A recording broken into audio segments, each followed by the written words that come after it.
hano kitubwira ko mu gihugu cya Kongo imibundano buniyo twagezeho imirwano ikomeye cyane yabaye hagati ya FARDC na M23 rero ku munsi w'ejo ku cyumweru mu bice bikikije umujyi wa Goma.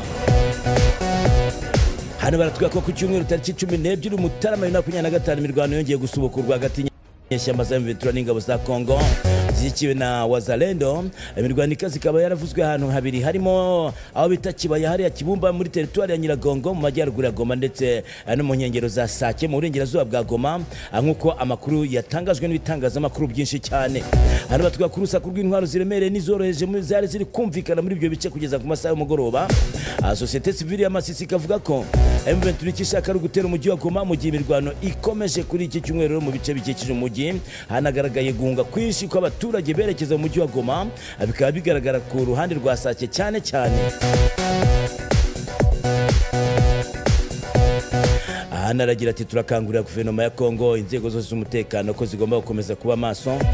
Inyeshyamba za M23 zafashe icyemezo cyo gutera umujyi wa Goma ku mpande nyinshi. Bateguye abantu babo baza kwigira nk'impunzi, nibagera mu mujyi baratera bahereye imbere hanyuma baze gufashwa n'abandi. Abavanwe mu byo baturuka mu midugudu yigaruriwe na M23 bagomba kugenzurwa neza cyangwa bagashyirwa ahantu baza gukurikiranirwa hafi. Uyu yitwa Rushingi n'umunyamuryango wa Societe Civile muri Masisi nk'uko abitangazwa n'umunyamakuru twa Micombero. Imidugudu myinshi yigaruriwe na M23 iratuwe cyane nubwo habaye imirwano inshuro nyinshi. Ibi niko bimeze Ibunagana, Rucuru, Kiwanja, Rumangabo, Karuba, Rubaya, Mushaki, Matanda, Kirorirwe, Kicanga, Muheto ndetse n'ahandi.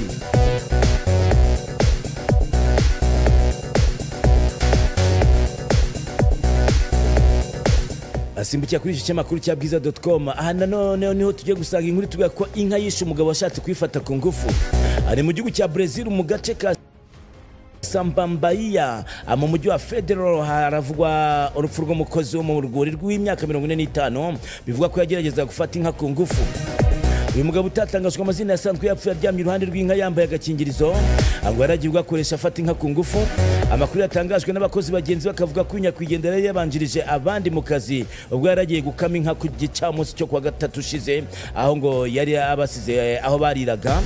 Nyuma yo kujya gukama ngo bagenzi be bategereje ko agaruka baraheba, ariko batangira kumushakisha, nuko maze baza kumusanga yapfuye. Umwe muri bagenzi be yabwiye polisi ko bari baraye basangiye inzoga, ariko nyakwigendera agira umwihariko wo kugaruka mu rwuri avuga ko agiye gukama andi mata.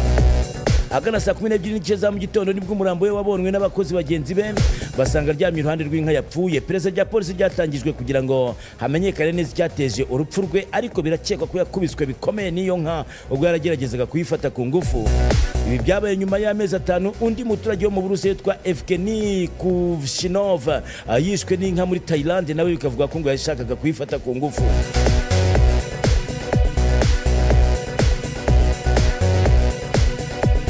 Reka dusimbukire mu ihembe rya Afurika.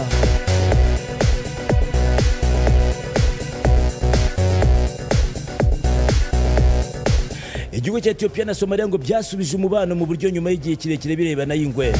Ari kwa gatandatu ejo bundi rero Ethiopia na Somalia byavuguriye umubano ushingiye kuri diplomasi mu ruzinduko rwa Perezida wa Somalia Hassan Sheikh Mohamud Addis Ababa mu murwa mukuru wa Ethiopia.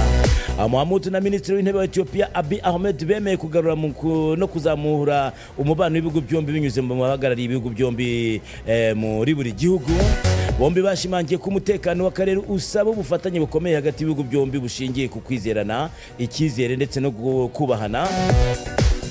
Akugarura umubano hagati ya Ethiopia ndetse na Somalia bibaye nyuma y'ukwezi kumwe gusa abaturanyi bo mu ihembe rya Afurika bagiranye amasezerano y'amahoro yagezweho bigizwemo uruhare na Perezida wa Turkiya Recep Tayyip Erdogan, nk'uko Reuters n'intaramakuru by'Abongereza byabivuze.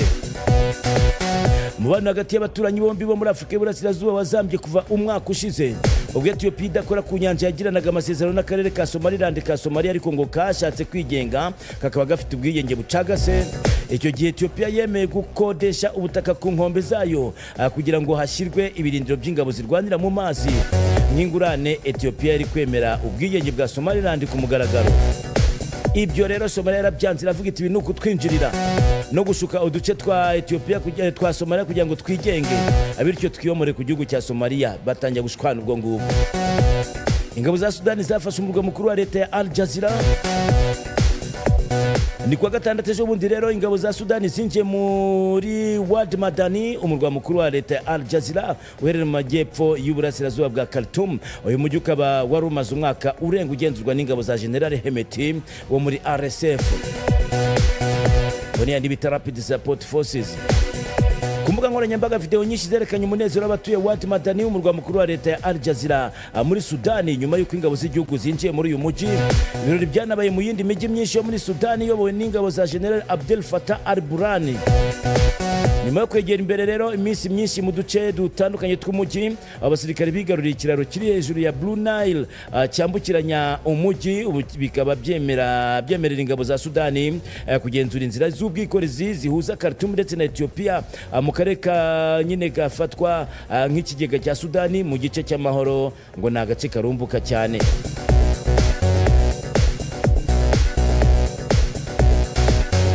Atuye ku cyamakuru igihe.com.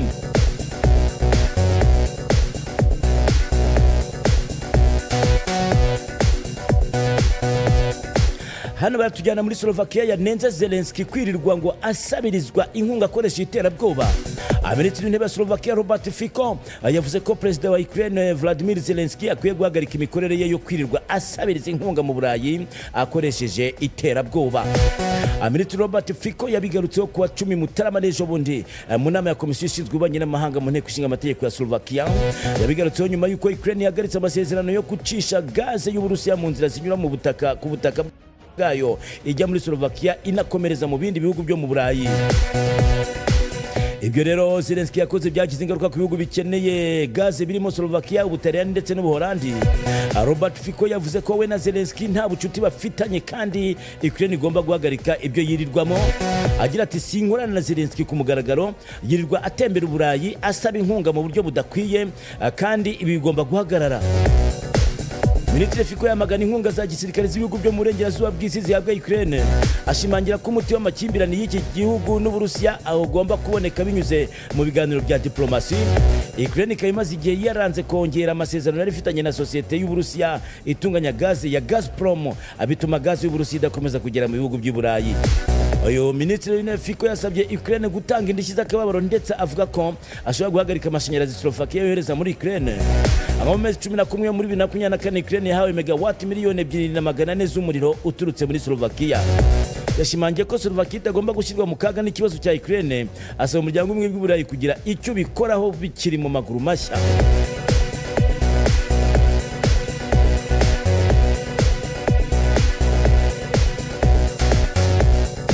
Dusimbukire gato mu gihugu cya Mozambique, yamaze guhagarika pasiporo ya Mondrane uheruka gutsindwa amatora. Urwego rw'abinjira n'abasohoka muri Mozambique National Migration Service cyangwa se Senam rwahagaritse pasiporo y'abadiplomate ya Venancio Mondrane uherutse gutsindwa amatora y'umukuru w'igihugu. Abayobozi b'urwo rwego batangaje ko Mondrane uherutse gutaha avuye mu buhungiro pasiporo y'abadiplomate yarangiye kubera ko yeguye nk'umudepite muri icyo gihugu ubwo yajyaga kwiyamamaza mu matora y'umukuru w'igihugu.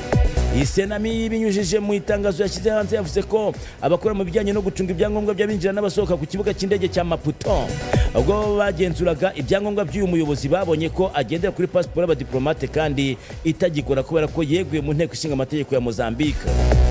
Iyi Senami yavuze ko mu gihe Mondrane yakwifuza pasiporo isanzwe yayibona nta kibazo.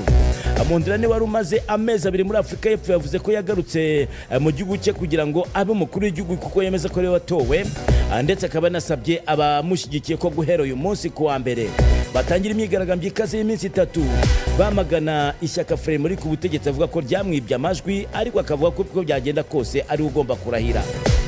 Hagati ariko urwego rushinzwe kurinda itegeko nshinga muri Mozambique rwashimangiye intsinzi ya Daniel Francisco Chapo we mu ishyaka rya Frelimo.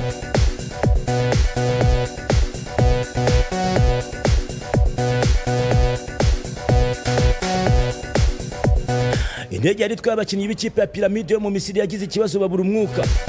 Ani indege yari itwaye abakinnyi ndetse n'abaherekeje ikipe ya Piramide yo mu gihugu cya Misiri yagize ikibazo imaze amasaha 2 mu kirere, bituma abarimo batangira kubura umwuka ihita isabwa gusubira i Rwanda mu gihugu cya Ngori kitaraganya.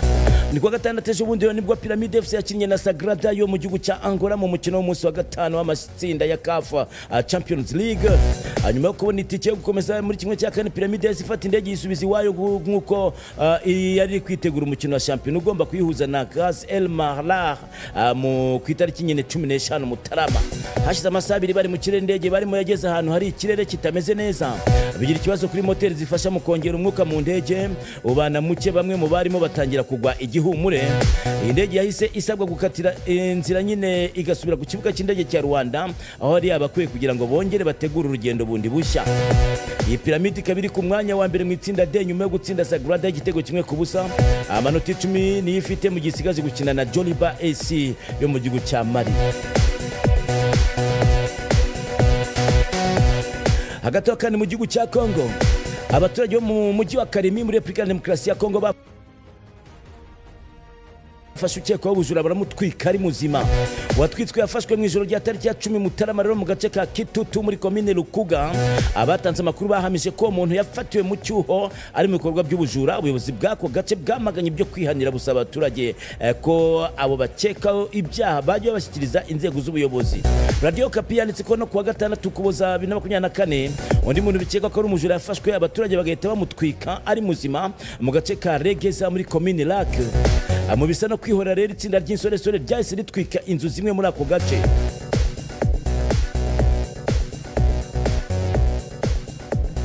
Rero n'amakuru yabasohotse mu bitangazamakuru bitandukanye, rero nanjye macishamo amaso ngenda ndeba bimwe na bimwe, ariko ngo kangura ko nawe bigukunde wagenda ufungura ukagenda ureba bimwe nyine biba byagiye bivugwa kugira ngo tugendane neza.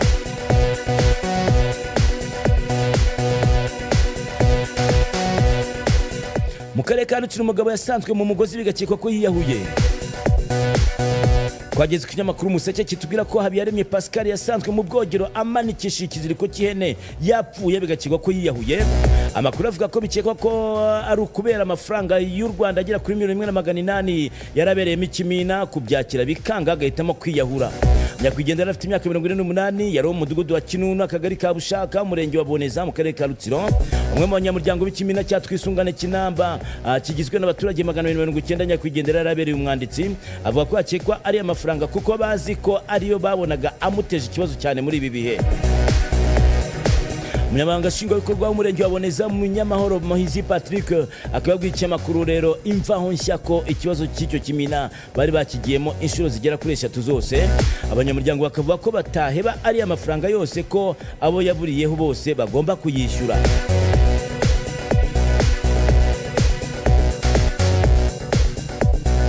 Tukiri kuri ikinyamakuru kandi baratuga ko Kiliziya Gatolika yabuze abapadiri 2 ku munsi umwe. Bavuga ko Padiri Jean Damascene Kayomberera wo muri Diocese Gatolika ya Cyangugu ndetse na Padiri Jean Marie Vianney Muzeyise Kabara wa Diocese ya Nyundo bitabye Imana kwa gatandatu ejo bundi. Ari mu itangazo ryemeza urupfu rw'umupadiri wa Diocese ya Cyangugu Musenyeri Edouard Sinayobye uyobora iyo Diocese, yavuze ko Padiri Kayomberera yitabye Imana kwa gatandatu azize uburwayi yaramaranye igihe kirekire.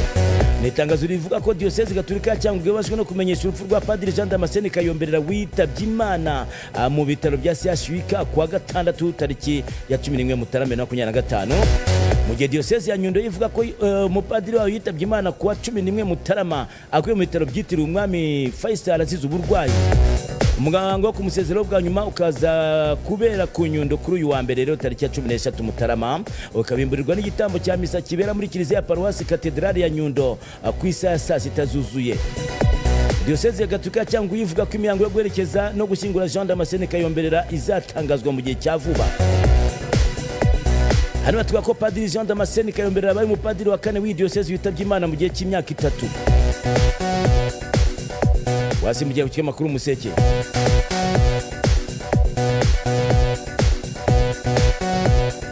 Tugiye ku kinyamakuru Kigali Today. Baratuga ko imyaka 80 ishize umwami Musinga atanze. Abagira bati hari byinshi byaranze amateka bitazigira bisibangana mu mitwe y'Abanyarwanda uhereye ku mwaduko w'abazungu mu 1894 kugeza kuri jenoside yakorewe Abatutsi n'ihagarikwa ryayo mu 1994. mu by'ingenzi umunyamakuru anatubwira byabaye hagati aho ningirwa mpindura amatwara mu 1959 yakurikiwe n'ihirikwa ry'ingoma y'umwami Mutara wa gatatu Rudahigwa. Ubwicanyi bwakorewe abo bari bahuje ubwoko ndetse no guhunga kwa murumuna we Kigeli wa gatanu Ndahindurwa rwagombaga kumusimbura. Hano batubwira ko Mutara na Kigeli bombi ari abahungu ba Yuhi wa gatanu Musinga nawe wirukanwe n'abakoloni babirye mu 1931, ano yabaye intandaro y'ibibazo byose ngo u Rwanda rwaje guhura nabyo mu myaka yakurikiyeho. Hano batubwira ko Yuhi Musinga ari umuhungu wa Kigeli wa kane Rwabugiri na Nyiraruhi Kanjogera, akaba umwe mu bana basaga 15 Rwabugiri yabyaranye n'abagore babarirwa muri 20. Yimye ingoma mu Kuboza mu 1896 kugeza ku itariki ya 12 Ugushyingo 1931 asimbuye Mibambwe wa kane Rutarindwa hanyuma y'intambara yo ku Rucuncu, hanyuma nawe asimburwa n'umuhungu we Mutara wa gatatu Rudahigwa wimye ingoma mu 1931 kugeza 1959. Hano batubwira ko Yuhi wa gatanu Musinga yatanze kuwa 13 Mutarama 1944 aguye mu buhungiro ahitwa Moba mu majyepfo ya Congo Belge, ubwo ni igihugu cya Congo cy'ubu, nyuma yo kwirukanwa n'abakoloni babirigi bakamusimbuza umuhungu we Mutara wa gatatu Rudahigwa. Kimwe mu byo bamuhoye ngo nuko yari yaranze kugendera ku mabwiriza yabo nk'abakoloni no kuyoboka imana yabo nk'uko tubibona nga kuri cyamakuru Kigali Today.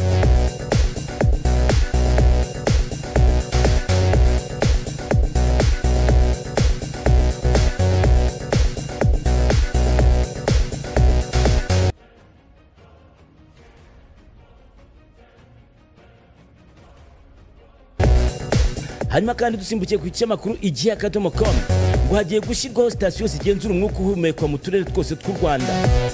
Ni ikigo cy'igihugu gishinzwe kwita ku bidukikije REMA cyatangaje ko hagiye gushyirwaho sitasiyo zifashishwa mu gusuzuma umwuka uhumekwa muri buri karere ko wanduye, bikazakorwa bitarenze uyu mwaka wa 2025. REMA igaragaza ko ubu hari sitasiyo 16 mu turere 13 tw'igihugu, hakazashyirwaho izindi 26 mu turere dusigaye twose mu gihugu. Bigaragazwa ko hari gukorwa igenzurwa ry'aho izi sitasiyo zizashyirwa, kuko byagaragaye ko hari uturere tuzagira sitasiyo zirenze imwe, ariko buri karere kazagira ahantu hasuzumirwa umwuka uhumekwa, bizatuma hagenda haboneka amakuru ya buri gihe bitarenze impera z'uyu mwaka. Ishami ry'umuryango w'imye ryita ku buzima OMS riteganya ko umwuka uhumekwa udakwiye kurenza impuzandengo ya 5 nk'uko hano babivuga kuri cyamakuru igihe.com. Ni ukuvuga ngo mikrogramme 5 z'umwuka urimo ibinyabutabire nka sulfate, nitrate, ammonium, elemento carbon, organic carbon ndetse n'ibindi muri metero cube y'umwuka mu gihe cy'umwaka. Ibi ni bihaye by'abantu bize amasiyansi nibo babizi ibingibi. Abahanga mu byerekeye kurengera ibidukikije bemeza ko kwandura k'umwuka bituruka kuri particulate matters zizwi nka PM2.5 ndetse na PM10 na monoxide de carbone bituruka mu gikoni abantu batetse nyine mu binyabiziga ngo bikoresha mazutu ndetse na lisansi mu gutwika ibyatsi ndetse no mu bikorwa by'ubuhinzi n'ubworozi. Aho se naho bishobora guturuka urumva ko mu gikoni abantu batetse biturukayo. Umukozi wa REMA akaba n'inzobere mu bikorwa byo kwita ku mwuka uhumekwa Deborah Nibagwire akaba atangaza ku bwiyongere bw'abantu mu mijyi n'ahandi hatandukanye byongera ibikorwa bya muntu birushaho guhumanya umwuka uhumekwa. Urajya ku cyamakuru igihe.com. Hanyuma tugarutse ku cyamakuru bwiza.com. Nyabihu Gitifu Umurenge aravuga kugurisha inka enye z'umuturage. Abatubwira ko Kabarisa Salomo umunyamabanga nshingwabikorwa w'umurenge wa Rambura mu karere ka Nyabihu avuga ko kugurisha inka enye z'umuturage bikamuteza ubukene.